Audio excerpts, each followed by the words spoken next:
សួស្តីបងប្អូនគ្នាថ្ងៃនេះមកតាមសន្យាដែលបង្ហាញអំពីអត្ថប្រយោជន៍របស់ចេកណាំវ៉ាអញ្ចឹងជាដំបូងខ្ញុំសូមបង្ហាញអត្ថប្រយោជន៍អំពីឫសបន្ទាប់មកបានដល់ដើមដល់ស្លឹកនិងដល់ផ្លែ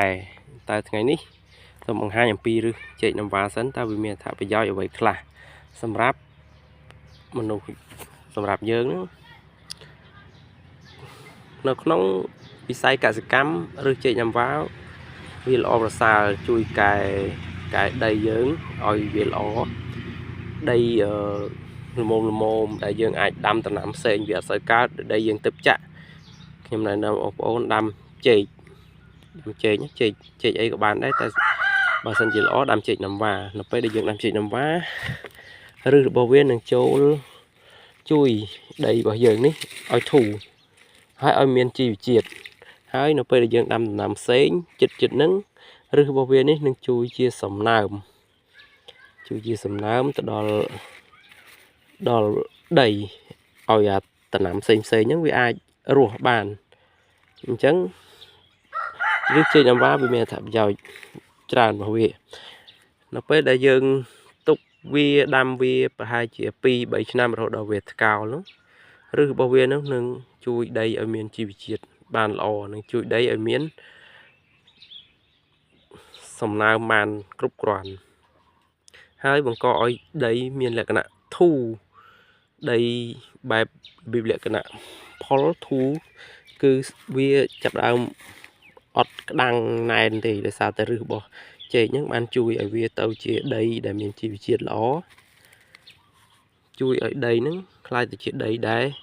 យើងអាចដាំដំណាំផ្សេងទៀតបានដូចជាមួយនេះអញ្ចឹងនៅពេលដែលឫសវាចាប់ដើមរលួយទៅឬចាប់ដើមរលួយមើលដីគឺវាចាប់ដើមធូរនេះឫសវាហ្នឹងនៅពេលដែលវារលួយហើយនៅពេលដែលវាចាក់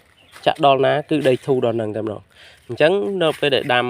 ចេកហើយយើងដាំដូងតាមផ្សេងចេះគឺយើងអត់ចាំបាច់ស្រោចទឹកក៏បានដែរក្នុងរដូវប្រាំងតែសំខាន់យើងមានចេកនៅចិត្តវាអញ្ចឹងគឺវានឹងជួយដល់សំណើមដល់ដំណាំផ្សេងរបស់យើងដូចជាដូងនឹងអញ្ចឹងរាល់តែឆ្នាំដូងនឹងគឺយើងត្រូវការស្រោចទឹកតែឆ្នាំនេះដោយសារតែចេកវានៅយើងដាំចេករួចហើយយើងដាំដូងយើងអត់ចាំបាច់ស្រោចទឹកបានដែរអញ្ចឹងវាអាចរស់បានលូតលាស់បានដូចនេះអញ្ចឹងណាមើលយើងមើលដីកន្លែងដែលដើមចេកវារលួយឬវារលួយអស់ដីវាមានលក្ខណៈធូរបែបណានេះអញ្ចឹងណាដីវាមានលក្ខណៈធូរនៅវាកើតទៅជីឃើញនេះនៅពេលដែលវារលួយឬវាបែបនេះដីវាកើតជីហើយអត់រឹងទេដីវាអត់រឹងបញ្ជាក់ថាដីវាមានជីវជាតិដីវានេះរដូវប្រាំងដែលយើងដីស្ងួតហួតហែងតែសម្រាប់ដីកន្លែងដែលយើងដាំចេកគឺវាអត់រឹងទេនេះសម្រាប់ឫសចេកគឺវាទាំងជួយដីឲ្យមានជីវជាតិឡើងវិញ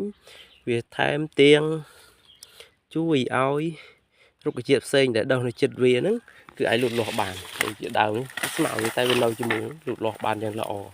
ដោយសារតែសំណើមពីដើមចេកអញ្ចឹងបងប្អូនអាចដាំដើមចេកហើយចាំដាំដំណាំក្នុងវិស័យកសិកម្មយើងដាំដើមចេកដើម្បីយកសំណើមពីដើមចេកទៅដាំដំណាំដទៃទៀតដែលយើងមិនមានទឹកស្រោចយើងអាចធ្វើតាមវិធីនេះបានអរគុណច្រើនកុំភ្លេចជួយ Subscribe អ្នកមួយផងដើម្បីតាមដានវីដេអូក្រោយទៀតដែលធ្វើអំពីដើមរបស់វាស្លឹករបស់វានិងផ្លែរបស់វាតើវាមានអត្ថប្រយោជន៍អ្វីខ្លះអញ្ចឹងអរគុណច្រើនកុំភ្លេចជួយ Subscribe អ្នកមួយផង